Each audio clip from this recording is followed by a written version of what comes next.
I mean, let's be real, chat. We were just been chilling in the chat, and then Necrit's video reveal showed up on our feed. Riot revealed their plan to save League. I'm curious to see this video. I'm curious to see how Riot will save League, because in my opinion, this thing is kinda unsavable, unless we revert a goddamn durability patch and a lot of tankiness.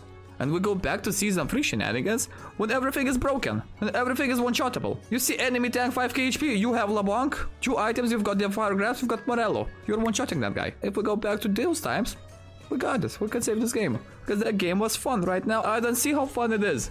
I'm having a hard time getting fun in this game. But let's see, maybe they'll reveal something new.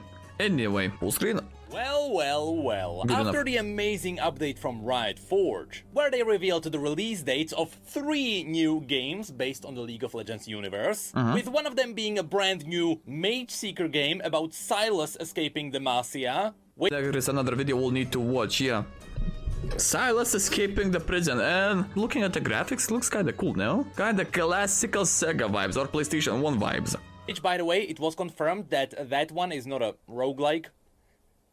They're watching us. Sorry. But after all of that amazing stuff, a month after the last update, we got a new one regarding League of Legends. Yeah, we'll need to watch it. Yeah, it got released yesterday. I feel like it was 4 minutes of the video. Yeah, we'll need to watch it next. So yet again, Meddler and Brightmoon came back. And I have to say, I love this new style of giving us updates. It is extremely transparent, but more importantly, it is way faster. They even told us the date they recorded this, which was on the 7th. So it only took them 10 days for this to be pushed out, and that's with Yeah, today is 17th, yeah. all the PR stuff that's happening in the background. So great job on that front. Right at the beginning, they mentioned that they will talk about a lot of different topics. Now think about it, bro, it's 10 days to release a video for a company like Riot and the entire subcategory of League of Legends. It's kind of amazing. 10 days from recording is kind of insane. Bro, my League videos take 2 or 3 days. And I'm a solo guy in here now. Oh my fucking god, it's kind of amazing. But they will not talk about balancing. That guy is not working, by the way. Yeah, my guy behind the dude is having a bad day, I guess. I don't think that guy is working. Hold up. Which absolutely makes sense. They recognize that there are a lot of other creators who can cover these changes a lot faster. Including Freak himself. My boy. Anyway, let's dive into what we learned. Also, speaking of Freak, I haven't seen him in a while. In the casting scene, what happened to him? First of all, they confirmed the data breach. In case you don't know, the source code of League of Legends was stolen. Oh yeah, I saw that shit. I feel like it was one of Drutut's TikToks where he was talking about it, where you can actually use the source code to mass report someone and they will get instantly banned. Yeah, I feel like that was the scenario, bro. That was straight up the scenario. So you take some guy, took the source code, went into the report system with that source code, multiplied it by 1,000, give or take, and just insert the name of the account. Press enter, the system will report you 1,000 times, and you are getting instantly banned because of the mass report. So yeah, Riot, bueno. And the people who stole it demanded money for it. Good and guys. you know what was Riot's response to the threats? You can keep the spaghetti.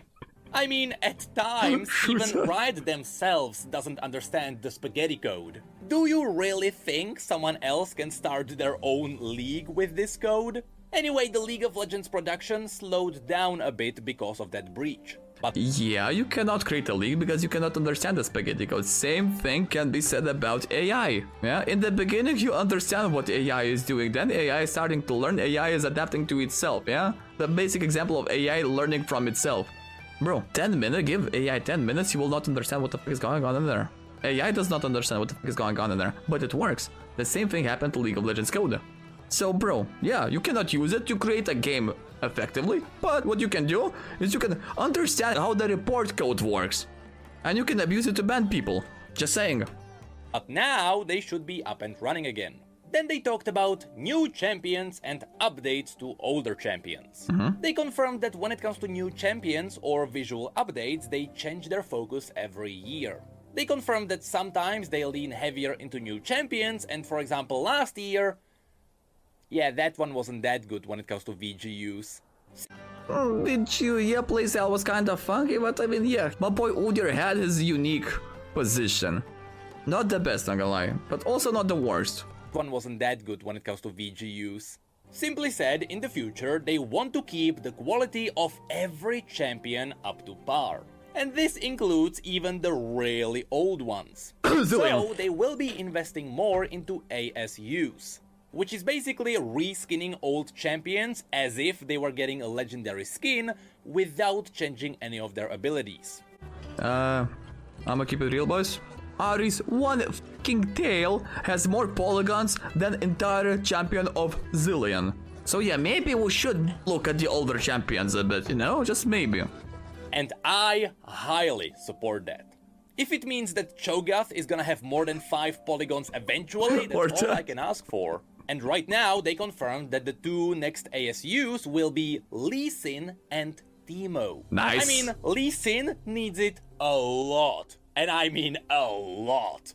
Like, have you actually seen his animations from a bit closer? So a lot of people will be happy about that one. But the second ASU is Teemo. Obviously this makes sense because Teemo is one of the most popular champions for new players. Also, he is #1 male League of Legends champion in the Rule 34. So you know, I mean, I start to understand Riot. I can see the pattern. I don't think I like the pattern, but I start to understand the pattern. #1 female champion in Rule 44 by the amount of artwork is Ahri. #2, I feel like it's Jinx. I don't remember who is #2, but #1 female was Ahri, yeah? #1 male is Tinma. Ahri Tinma, how do you know that we had the video? We wish I had the video on that, what do you mean? And you don't want to scare them with PS2 graphics. Although I have to say that Teemo is aging somewhat fine after he got the new textures. But at the very least, I am looking forward to seeing his new running animations. After this, we got news that some people from the new Champions team got onto the Game Modes team, which is really awesome to hear.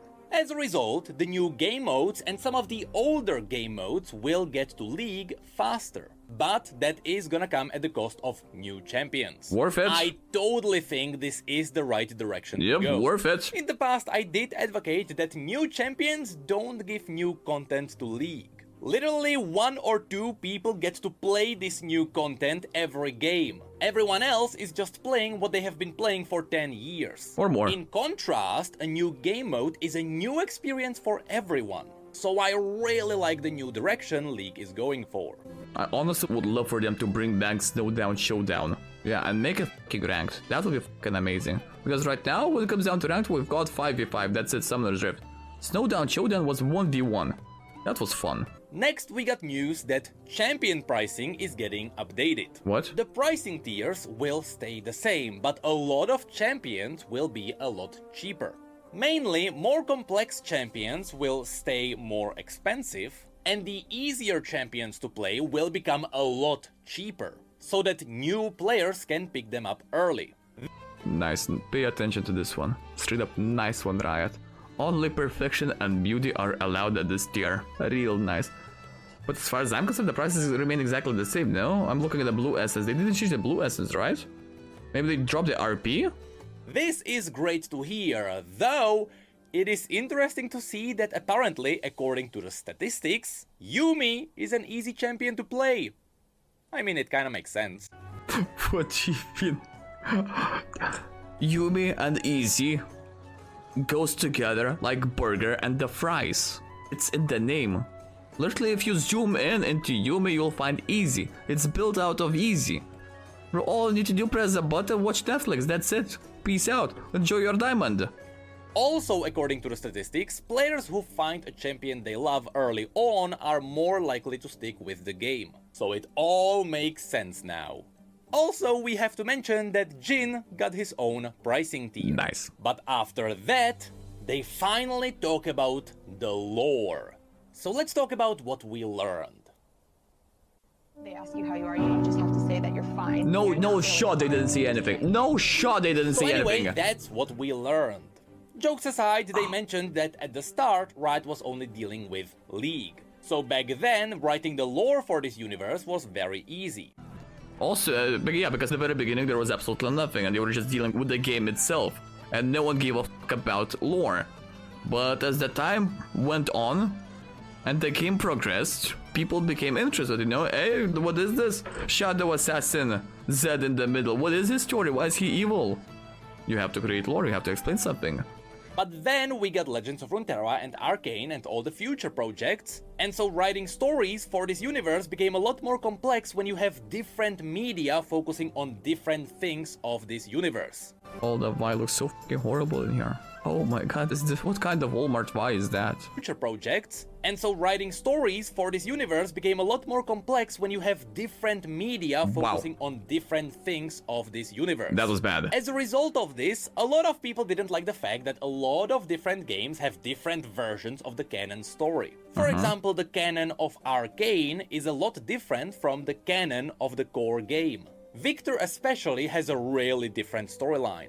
And I have to say, in the past, I was definitely one of the people who called this out. Especially after Legends of Runeterra started going a bit crazy.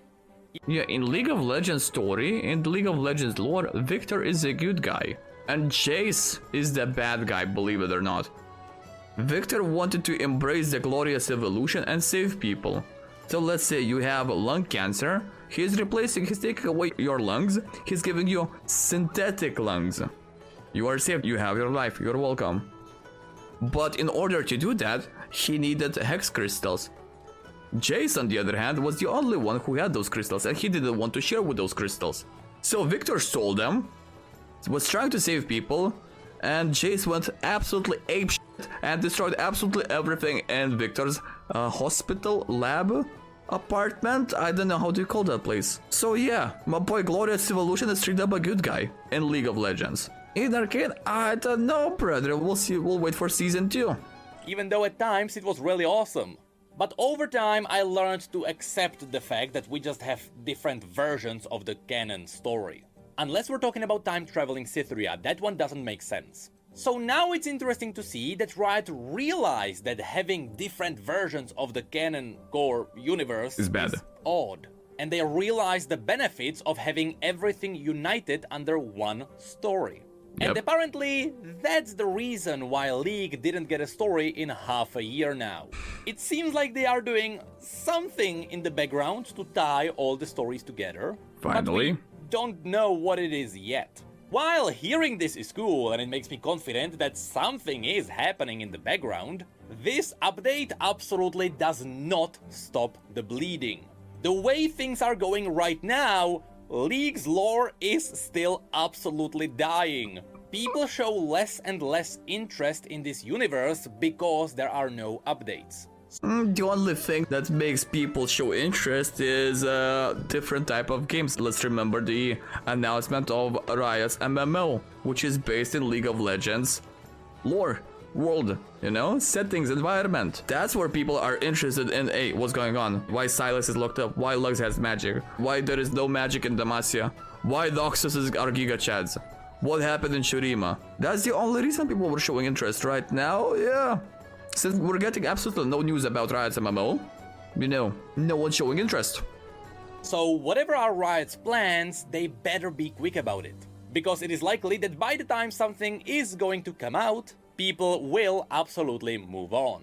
So Riot, please give us something soon. Anyway, after this, they mentioned a new dev blog about game modes. There we go. So let's dive into this one really quickly. Here, they gave us their 2 goals for the entire game modes team. First of all, they want to give League novel gameplay besides just the core League experience, but they also want to bring up new ways to play League's unique champions. Both of these sound amazing, and later in the post, they nail it. First, they talk about ARAM. They mentioned that they got some really positive feedback when it comes to ARAM. It seems like the frost gates are really good and people really like them. When it comes to the new balancing, people also got to appreciate that one. So expect more ARAM specific balancing in the future. However, on the other side, Tower Rubble is something the players didn't really like. So in a future patch, they will be either scaling it down heavily or... Wait, Tower Rubble means the turret fell down and you cannot go through it? Because I'm looking at this minion right now, it's pathing around it. Oh my god, what have they done to this game? Bro, who the f said it's a good idea? Who thought it's a good idea? Oh my god. Yes, if it's down you can... Oh my god, Riot. Jesus! or they will just straight up remove it. That Yeah. one will depend on some future testing.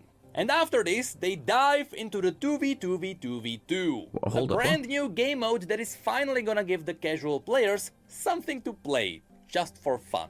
The main ideas of this game mode is to get players quickly into combat, push champion customization beyond just items, more on that in just a second, and minimize time in an already lost game. At first, I was a bit skeptical about this game mode because when it comes to 2v2v2v2, it still sounds like something that would be competitive. And that's not really what the casual audience is looking for. But it turns out the devs are a bunch of geniuses, because they gave us exactly what we were looking for. Wacky fun. They gave us Surprise us. augments, just like in TFT. Hold up. With haste, gain movement speed equal to double your ability haste. Recurring 45% ability haste. Dawnbreaker resolve. Upon dropping below 50% health, heal for the 30% max health over 3 seconds. Not bad. That's right, between the combat rounds, you get to pick a random upgrade. But Oh, that's so sometimes fucking these nice. upgrades are champion specific. For example, when it comes to Silas, he will cast Lissandra's W every 5 seconds. Echo can become a ranged carry with 500 attack range. And Kaisa can get suicidal tendencies because she explodes when she dies. Can you imagine the dives with her ultimate? All of these Holy sound really powerful, and that's Now that's fucking awesome, not gonna lie. very good. Because if everyone is ridiculously overpowered, all that gives you is wacky fun. Sure, if season 3. everything is overpowered, no one's gonna care about who's actually better. Everyone will just want to have fun. Yep. And if Riot pulls this one off successfully, it sounds like this is exactly what we need. I'm starting to get very confident about this game mode. And at this point, I can't wait to see what they come up with in the future. Speaking of which, they also mentioned that in the future they will also support the older game modes. Unsurprisingly, they are talking about Earth, All Random Earth, Ultimate Spellbook, and One for All. What is the... Bro, the one with the Shurima, where we had the tower in the middle? I'm missing Twisted Tree Line. I'm missing Poro King. What else? Blitz Nexus. Bro, we're missing quite a few in here. These should start quickly rotating in the second half of the year. And lastly, they promised the re-release of Nexus Blitz. There it is. I feel like this one is really important because we need a secondary map besides just Summoner's Rift. And sometime in the future, it is gonna come back. Next, they talked about some cosmetic updates to League. First of all, classics, because yeah. Wild Rift is so awesome, some of the art Wild Rift has will be ported over to League of Legends. In case you don't know, Wild Rift has a lot of high quality splash art, which is fucking amazing when it comes down to thumbnails and to our skin tier lists. Bro, that's a dub for players to enjoy. That's a dub for content creators to enjoy. also animated. But let's not get ahead of ourselves. What was? For now, just know Animated? that some of the splash arts in League will get better because of Wild Rift. And the first one to test the grounds will be Rugged Garen. But more importantly, you win, people. Even though some people could not comprehend that League and Wild Rift are two different games made by different people, and therefore you can't just port a skin over because it is two different engines, Riot said, fine, we'll dig through the spaghetti and try to make it work. And so, they are currently trying to import Wild Rift skins over. I mean, they didn't want to go through the spaghetti code. Bro, imagine creating a monstrosity of a code in which you cannot navigate. Over to PC. And the first ones to test the ground will be Star Guardian Seraphine, as well as Redeemed Rakan and Zaya. Just remember that the actual models of the skin are lower resolution in Wild Rift than PC, which means that Riot has to retexture all the skins, if not, update their models. So again, Sounds it good is enough for not me. as simple as you might think. In fact, lowering the textures and the poly count is way easier the other way. That's why getting PC into Wild Rift is a lot easier. Anyway, next, because of the breach that happened with the source code, the next clash was delayed to March. And that clash will also be the first one to be in the South Asian servers. Also, apparently, the ARAM clash was such a big success, it's coming back. The We f just is ARAM Clash? don't know when. Next, they also mentioned that they are upgrading the server capacities, which mainly means that there will be better login queues. There should also be lower ping for the South Asian servers, because they are starting up new servers closer to where the players actually are. And Well, true that, yeah, because Riot is expanding to Asia, because previously Garena was operating there, or G-Arena, or Garena, God knows how do you pronounce it, but basically, yeah, their contract ended, and Riot will be operating in there, so I expect they will open up a bunch of new servers in there. they are upgrading the server tech for Europe Northeast and Korea. What did he say? Closer to where the players actually are. Also be lower ping for the South Asian servers.